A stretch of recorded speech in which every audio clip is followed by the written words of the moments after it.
And Mr. Gilbert, Mr. Buchanan, who is not here right now, but he will be back next week. He is taking care of some business at the, what is it, the CES show, the one that's in Vegas, the electronic show? Mm-hmm, yeah. So he is excited because he's hoping he will meet, and not hoping, he is going there with the definitive plan to meet some individuals that's going to help take his Small Biz Pro to the next level. That's what you got to do. Yeah, you got to go out there. Got to go get it. So we have a lady in the studio today. Her name is Cassie Betts. And Miss Cassie, she has a couple businesses. Do you couple things happening. A couple of things happening. So she's the CEO of Miss LA or Misla, mm-hmm. Or which is an organization, nonprofit organization. Correct. And then she's also the founder of a company called District 2.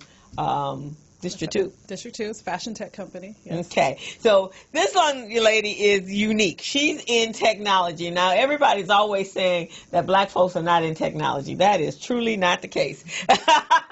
Because she is, and as long as I've known her, and I think you came to a workshop or something I was doing, and at that time... Recycling black dollars. Right, and you had just started... Yes. You had just started District 2. And how long ago was that? It was a thought. That was like in 2012. Okay. That's where I met Joe Rouzan. I stalked him, yes. Okay, Hi, you Joe. stalked him. So let me give you a little background. So she's been in the apparel business for 15 years, working with such companies as Disney, MGA, Warner Brothers, and having her designs grace the retail stores of Nordstrom, Bloomingdale's, JCPenney's, Macy's, Kohl's, Target, to name a few. She is a fashion... what's that? Fashionista? Fashionista. She might look younger, but millions of dollars in fashion industry revenue has stemmed from her fingertips. She is a custom couture wedding and red carpet dress designer. No, I didn't know that. Oh, you didn't know that? No, I didn't know that. Did you say wedding? Yes. Wedding. BusinessZone. I know I heard your previous show. And on top of all that, which usually you don't see those two to go together, she's a tech junkie. Yes.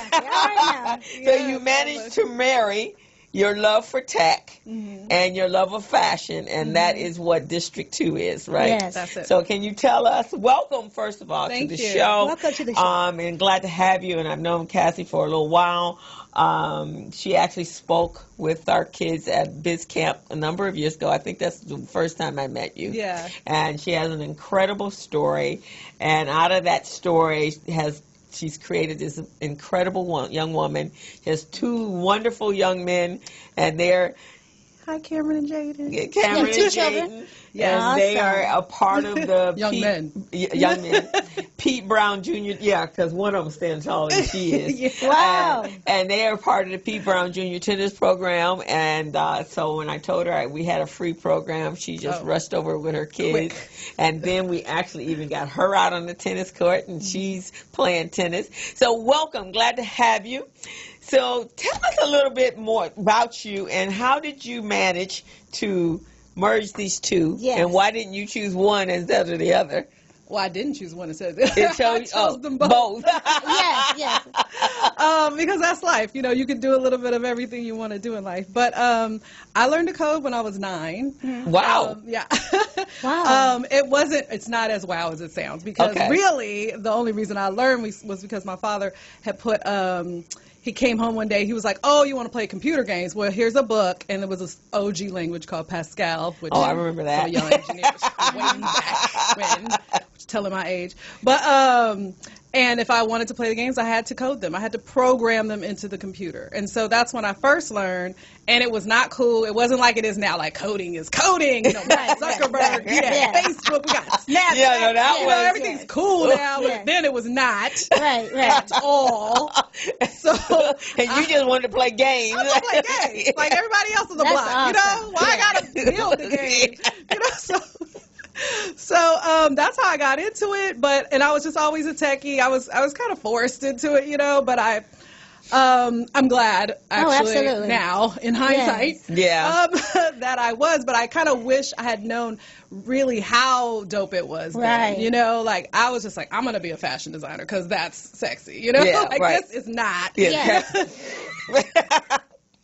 So anyway, fast forward, I did the whole fashion design thing, traveled the world, made the money, worked for a lot of companies, started my own business. It was great. And then I was just like, why isn't, like, when I got into the fashion industry, I thought that the technology was going to be like, it's fashion, like, it's going to be fly, it's going to be cool, it's going to be sexy. It was like Microsoft Excel spreadsheets, and Adobe Illustrator. Wait a minute, excuse me, where the sexy part? Which Adobe Illustrator, Adobe, y'all are sexy, okay? I mean, y'all are definitely sexy, but Microsoft Excel spreadsheets. Yes. So I was like, oh, I'm going to make some software to, help the fashion industry. And then as I got into it, I was like, ooh, okay, maybe I'm just going to make a platform for the fashion industry. Right. So I made a platform that connected indie fashion designers with manufacturers. Okay. So designers can post on our platform, district2.co is the website, and they can post like a production project. Let's say you want to make 1,000 jackets, and then manufacturers bid on it, and you can hire them from our platform. Wow. Oh, wow. Okay. So that's what I did. Wow. Okay. And because of my background, you talked about my background. So because of my background, I've always made sure that I give back to the community. Mm-hmm. I've been volunteering for as long as I can remember. Since I got on my feet, I've been volunteering for different nonprofits because I was homeless. I was a homeless teen. I slept outside. I know what it feels like to sleep on a cardboard box, y'all. Really? And it's actually, a cardboard box is way more comfortable than the sidewalk. I will tell you that. Wow. Whoa. But yes, I know. And bus stop benches. I mean, life happens. Yes, and, it does. And you can't judge people because you don't know where they came from, where they've been, and you don't know where you're going because we're all just one paycheck or one company closing away from the streets. No doubt. So we can't forget that. And I always wanted to give back. So in 2014, I started MISLA with a group of friends in South LA. MISLA stands for Made in South LA. Mm-hmm. And at the time, we hired a bunch of high schoolers to come work at District 2. So we got a grant, and the grant helped pimp out our space. We were at Soledad and Richmond Action at the time, which is a charter school. You guys know, in Manchester. Funny, I didn't know at the time, but that's the charter school. The charter school where all the bad kids go. Right.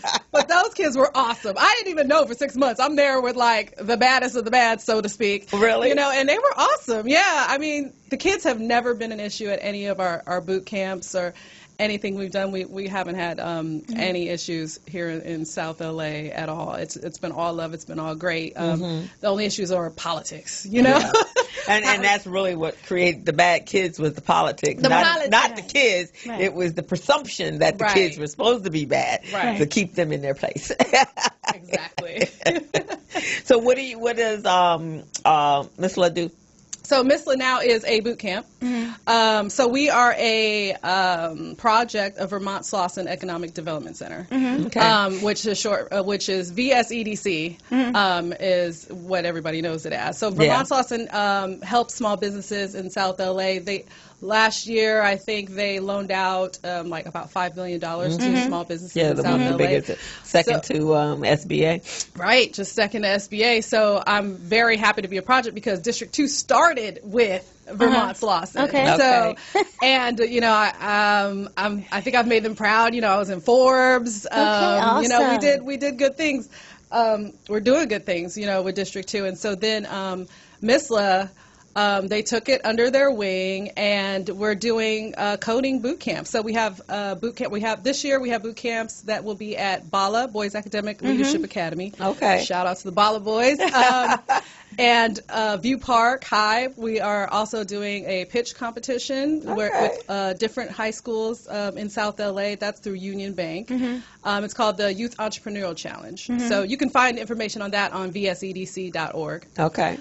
And that pitch competition last year, the top prize was $5,000. And the students won $5,000, $2,500, and $1,000 first, second, third place. Our team, the team I coached, I coached all the View Park kids. Well, students. They don't like being called kids because they're in high school. They grown. Yes. They're so grown. Yeah, they grow. And then it hurts them because I look like a kid. They're like, who are you going to be a kid? You know, I'm like, I'm so grown. I'm so grown. Right. So anyway, yeah, they won second place. And then we had a boot camp afterwards where they built their own websites. Wow. So now the really cool thing that our youth are doing are we're training them to code by building websites for local South LA businesses. That is awesome. So if you're a business, you need a website. That is awesome. MISLA.org. Hit us up and you'll click the Hire Us button and you'll see information about how to commission us to build your website. It's tax deductible. Really? We will look out for you. It's $1,000 normally, but if you are a South